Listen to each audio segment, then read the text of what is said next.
You guessed it. We're in the secret training headquarters of the world-famous X-Men.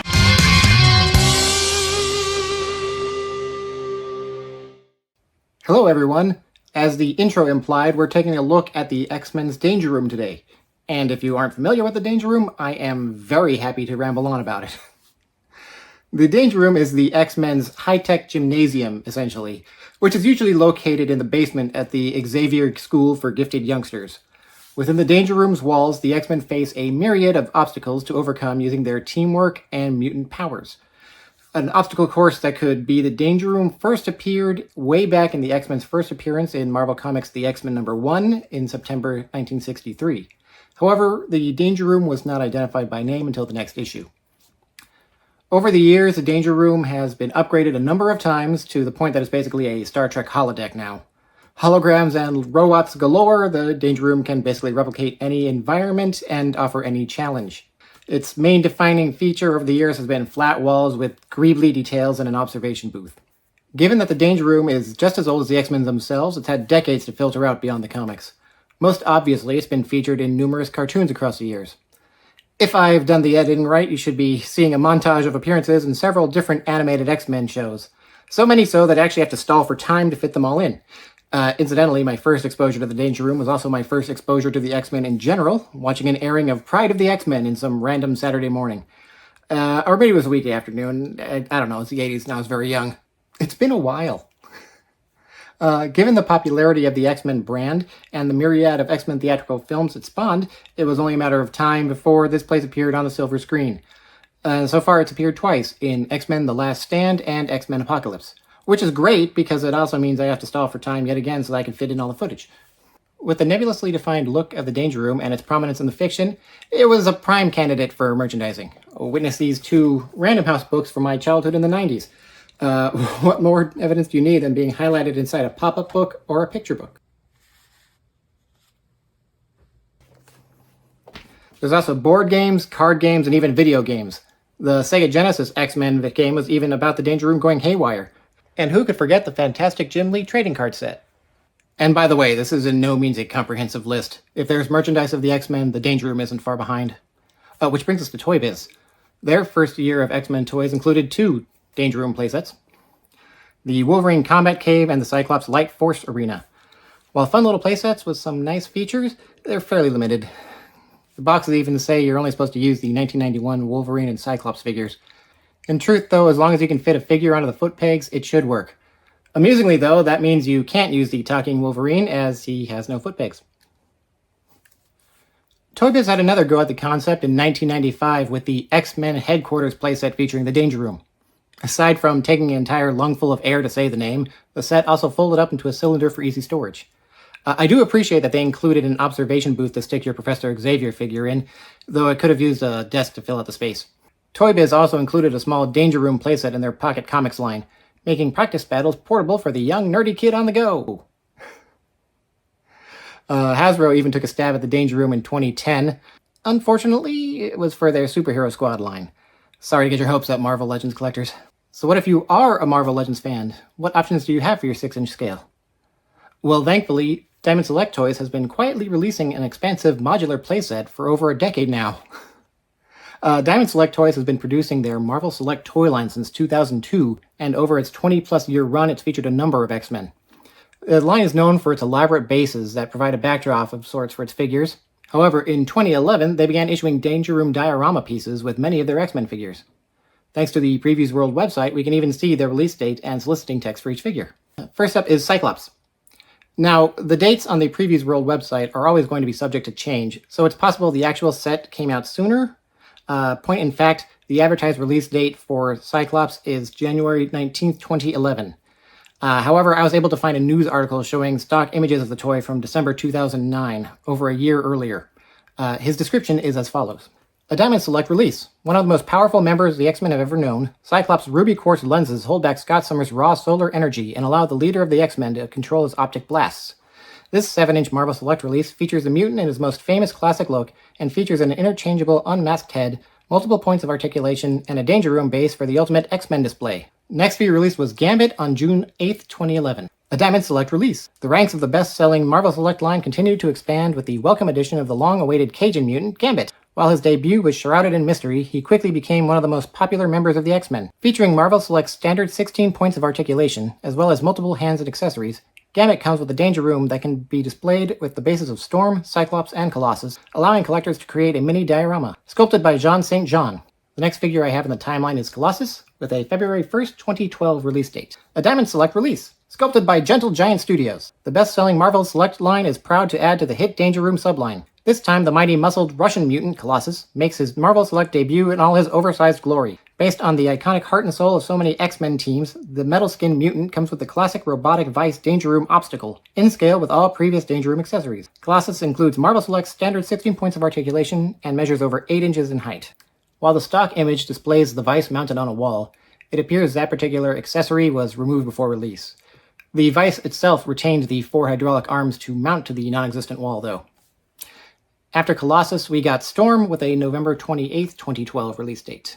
A Diamond Select release, sculpted by Sam Greenwell. The X-Men series of Marvel Select figures continues. Cyclops, Colossus, and company are now joined by Aurora Storm Monroe in her original costume. Standing 7 inches tall, Storm features multiple points of articulation and comes with another section of the Danger Room featuring saw and torch pieces. Customers buying a case will get 5 regular figures and 1 figure with an alternate hairstyle. Storm comes in oversized collector packaging and is only available on the specialty market.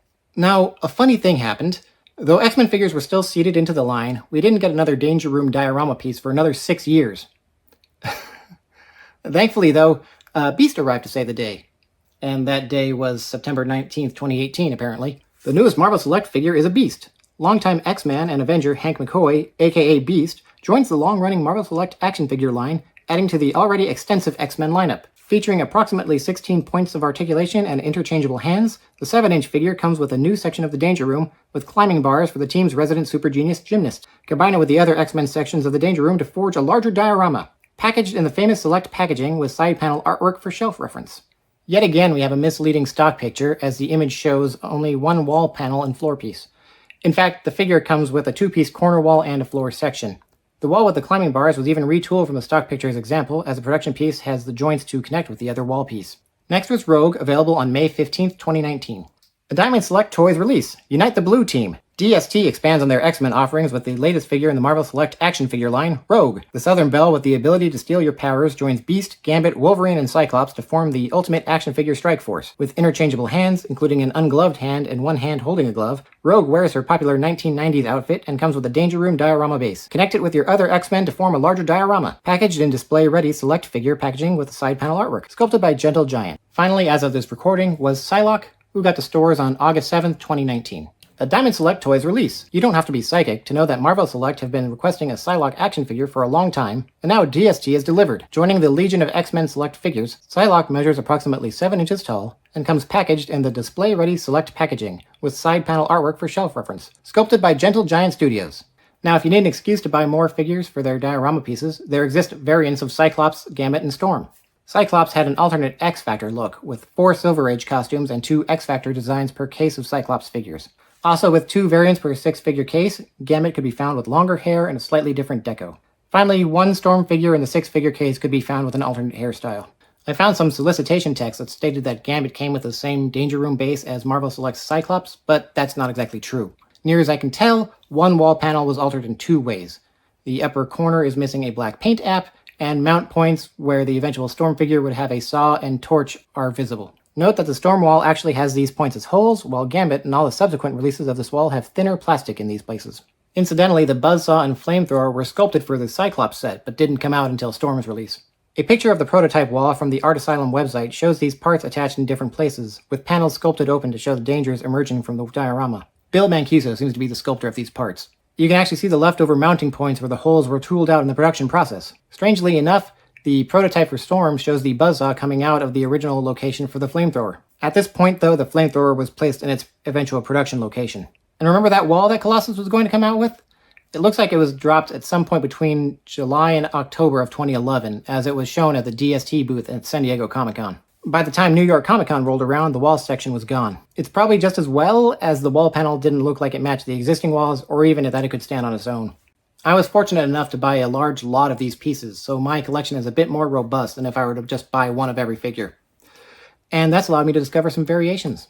There are definitely 2 different colors for the flamethrowers, and one of my 2 spiked walls has a dimple in the center. I'm not sure if this is intentional or just a mold defect, but it's worth noting each spiked wall has a different production code on the back.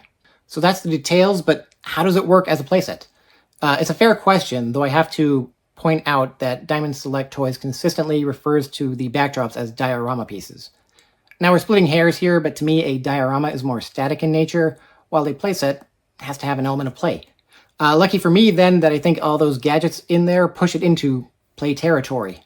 Now, I can make a suitably large danger room, and it's actually hard for me to piece it all together without a smile on my face. And though it's designed for the 7-inch scale of the Marvel Select figures, the danger room itself is a pretty large space. So it works just as well with your 6-inch Marvel Legends figures, and even the various 4-inch Marvel toy lines. Take a look at this display I've put together to demonstrate this. First, the empty room with only the obstacles and training devices on display. Now see that room filled with 4-inch figures, now with 6-inch figures, and finally with the 7-inch figures. It works at all of these scales. The smaller the figures are, the more challenging the space becomes. And even the empty corners that Cyclops and Gambit came with can serve a purpose. There's plenty of older X-Men lines that came with robots or accessories that would feel at home in the danger room. In this shot, I've added the Toy Biz X-Men Evolution Mutant Jim Sizer that was available with that line's Nightcrawler. No, I don't think Jim Sizer is a word, but we're going with it. And here's the old Toy Biz Marvel Legends Beasts display stand in the room. I've actually added screws to the base's existing mounts and held it in place with neodymium magnets.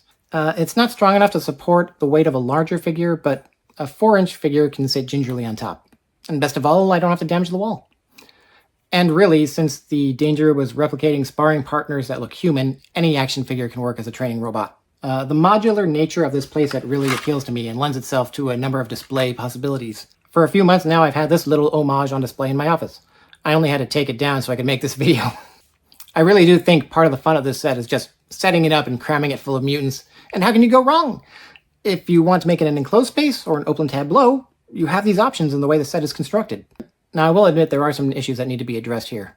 Rogue is currently vital at this place. While there are 4 figures that come with corner wall sections, Rogue's the only one that comes with a middle wall piece. So if you want a wider room, you need to add multiples of Rogue's walls. Sadly, the connecting joints of the corner wall pieces mean that merely placing them side by side leaves very obvious gaps in the walls. Sometimes the wall panels will also lean over without the second wall to latch onto for stability. And speaking of stability, there really isn't a lot, even with the corner jointing. There's no real way to lock the various displays together. You just kind of place them side by side and hope for the best. And while the danger room in the comics is pretty tall, you can't stack the walls for added height in any way without having to modify the pieces. If I had my way, I'd like future releases to address some of these shortcomings, while also including some of the currently missing elements like a doorway or a functional observation booth. That booth would probably have to be at ground level, as I can't imagine the existing wall panels could take the weight of something so necessarily large. And we definitely need more single wall and floor pieces, as well as more variety of the floor and wall panel designs. Of all the figures released so far with these Danger Room dioramas, only Psylocke has had a unique floor panel. If you were paying attention back there, you may have noticed that the most recent figure to be released with a section of this playset came out in 2019. It's currently 2023 as I record this, so that means we've had 4 years since the last edition. Well, Diamond is still putting out X-Men figures in their Marvel Select line. The most recent is Iceman, and an Archangel figure was just announced. Iceman came with an ice slide for his base, and the size of Archangel's wings probably means a base couldn't be fit into the figure's budget. But never say never. We've already had a 6-year gap between Danger Room pieces. Who knows? History may repeat itself. And so there we have it. A whirlwind tour of the Danger Room's history and merchandise. Anything I missed? Anything you have or might want? Let us know in the comments below, and then do the other usual social media things like, comment, subscribe. And until next time, true believers, Excelsior and other Stan Lee quotables. Thanks for watching this episode of Articulated Points. We hope you enjoyed it. And we'd appreciate it if you would like, share, and subscribe. If you'd like to learn more about some of the toys featured in this episode or want to follow us on social media, links are in the description below this video.